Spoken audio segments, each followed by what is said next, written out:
الله الرحمن الرحيم ومن يتق الله يجعل له مخرجا ويرزقه من حيث لا يحتسب ومن يتوكل على الله.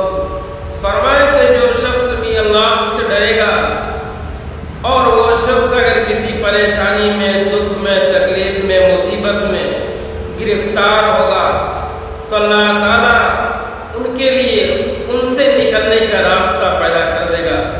وَيَرْزُقْهُ مِنْ حَيْثُ لَا يَحْتَسِبُ اور ان کو رزق عطا کرے گا ایسی جگہ سے جہاں سے کہ وہ گمان بھی نہیں کر سکتا ہے.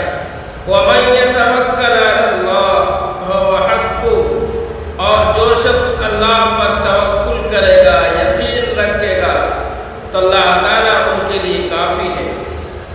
میرے محترم بزرگ اور دوستو، ہر چیز کا دار و مدار تقوی پر ہے، اللہ پر یقین پر ہے. اللہ پر یقین جتنا ہمارا پختہ ہوگا، اللہ تعالیٰ کے خزانے سے ہم کو لینے میں اتنی ہی آسانی ہوگی. شرط یہ ہے کہ اللہ پر یقین ہمارا ایسا نہ ہو کہ تھوڑا یقین اللہ پر ہو اور تھوڑا یقین غیر اللہ پر ہو، یعنی اللہ کے علاوہ پر ہو. ہم اللہ سے ہونے کا یقین اپنے دل کے اندر، اپنے دماغ کے اندر پیدا کر لیں گے تو انشاءاللہ دنیا بھی آسان، آخرت بھی آسان.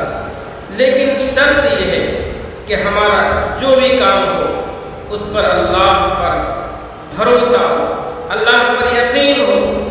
اللہ تعالیٰ انسان کو جب دیکھ آتا ہے تو کوئی اسے روک نہیں سکتا ہے. اللہ کا بندہ اللہ کے راستے میں خرچ کرتا ہے تو گن کر کے خرچ کرتا ہے، مگر اللہ تعالیٰ جب اپنے بندے کو دیتا ہے بغیر گنے ہوئے، بغیر ناپے ہوئے، بغیر تولے ہوئے ان کو عطا کرتا ہے.